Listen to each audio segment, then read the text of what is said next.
বেগম খালেদা জিয়া আর নেই। বাংলাদেশের প্রথম নারী প্রধানমন্ত্রী জীবনের ৮০ বছরে ইন্তেকাল করেছেন। ঢাকা ৩০ ডিসেম্বর ২০২৫। বাংলাদেশের সাবেক প্রধানমন্ত্রী এবং বিএনপি চেয়ারপারসন বেগম খালেদা জিয়া আজ মঙ্গলবার ভোর ৬টায় ঢাকার এভারকেয়ার হাসপাতালের চিকিৎসাধীন অবস্থায় ইন্তেকাল করেছেন। বয়স হয়েছিল ৮০ বছর। ইন্না লিল্লাহি ওয়া ইন্না ইলাইহি রাজিউন। তার দল বিএনপি এ খবর নিজেদের অফিসিয়াল ফেসবুক পেজে প্রকাশ করে এবং জাতির কাছে তার রুহের মাগফেরাত কামনা করে।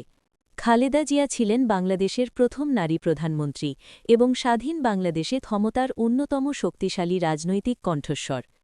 তিনি দীর্ঘদিন ধরে নানা স্বাস্থ্য জটিলতার সঙ্গে লড়াই করছিলেন এবং সম্প্রতি বেশ কয়েকটি সমস্যা ফুসফুস, লিভার, ডায়াবেটিস ও হৃদরোগ জনিত কারণে চিকিৎসাধীন ছিলেন।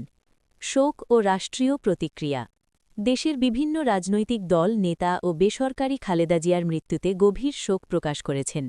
মির্জা ফখরুল ইসলাম আলমগীর, বিএনপি মহাসচিব। খালেদা জিয়ার চলে যাওয়ায় বাংলাদেশের রাজনীতিতে বিশাল শূন্যতা সৃষ্টি হয়েছে। খালেদা জিয়ার অবদানকে স্মরণ করিয়ে দেন এবং তার রুহের মাগফেরাত কামনা করেন। যুক্তরাষ্ট্র সংবাদ দ্বারা শোক প্রকাশ করেছে এবং তার নেতৃত্ব ও বাংলাদেশের সমকালীন ইতিহাসে ভূমিকা স্মরণ করেছে। খবর পাওয়া গেছে যে বাংলাদেশ প্রিমিয়ার লিগের কিছু ম্যাচ খালেদা জিয়ার মৃত্যুর কারণে স্থগিত রাখা হয়েছে, যা দেশজুড়ে শোকের প্রভাবের একটি বড় উদাহরণ হিসেবে দেখা হচ্ছে। খালেদা জিয়া ভারত-বাংলাদেশ সম্পর্ক, দেশীয় রাজনীতির প্রবাহ এবং রাজনৈতিক আন্দোলনের একটি গুরুত্বপূর্ণ চরিত্র ছিলেন। তিনি পাকিস্তানের অভ্যন্তরীণ রাজনীতিতেও একটি প্রভাবশালী ব্যক্তিত্ব হিসেবে বিবেচিত ছিলেন।